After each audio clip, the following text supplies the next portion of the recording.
It's World Travel Market 2009. I'm with Mr. Amr El-Azabi, Chairman of the Egyptian Tourism Authority, on what can only be described as a really stunning Egyptian stand.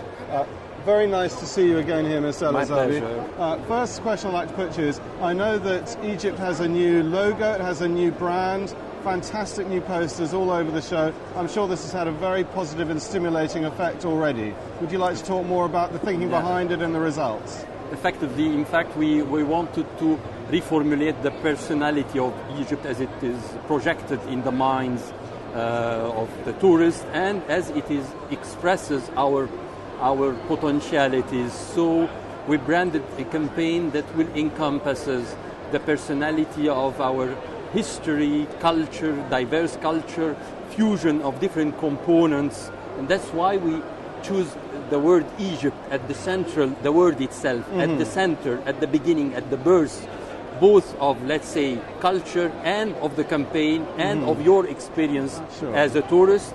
And this is how we thought about the new branding. The new branding will reflect different aspects of Egypt, depending fundamentally on this melting pot of possibilities, resources, and components, this point of encounter of the whole world. Sure, because of course Egypt as a tourism destination has so many strings to its bow. There are so many different things that you can talk about that make a really wonderful holiday, but a holiday with a huge amount of variety. That's effectively, and that's why, for example, in our branding, the word Egypt will be written, for example, in the blue or in the white. So the blue is the lapis lazuli of the all ancient Egyptians from one side.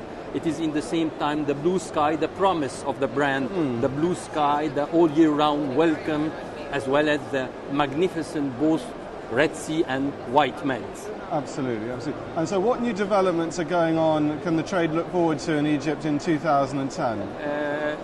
Effectively, when I said the White Med, this will be our new product that we are trying to launch within the UK, first of all, and then worldwide. The White Med, which is the region existing west of a great city of Alexandria, and with the boundaries with a richness of the Egyptian Western Desert and the oases, like the oasis of Siwa, which is legendary with its beauty, its hot sources, and in the same time with extremely beautiful seashore and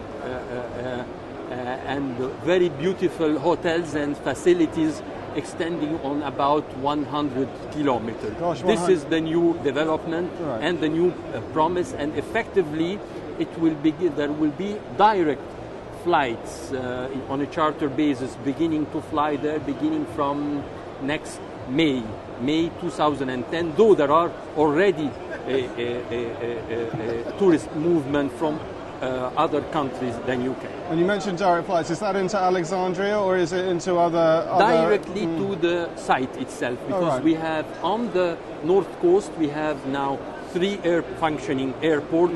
One of them is very famous by El Alamein, which is the famous site of the Second World War. So you have a lot of possibilities there also to visit, to know the history of the most important battle of the Second World War, as well as beautiful amenities extending all over there. And are there major towns that are already existing along this new white Mediterranean, or is a lot of things built there are from 2 scratch? poles, effectively. One is El Alamein, the other pole is Marsa Matruh. Let's say the connotation of the first pole is rather cultural, and the other is rather resorts and leisure. Well, it's very exciting to hear about on the Mediterranean, which is synonymous, I guess, with a bit of overcrowding in general throughout the region. To know that there's a new 100-kilometre coastline in the Mediterranean that's being opened up for tourism. And I'm sure, like everything else in Egypt, it will be a tremendous success. I hope so, and thank you. Thanks very much for taking time out of your busy schedule, and I'm sure the rest of the show will go very well for you. Thank you very much. Thank you.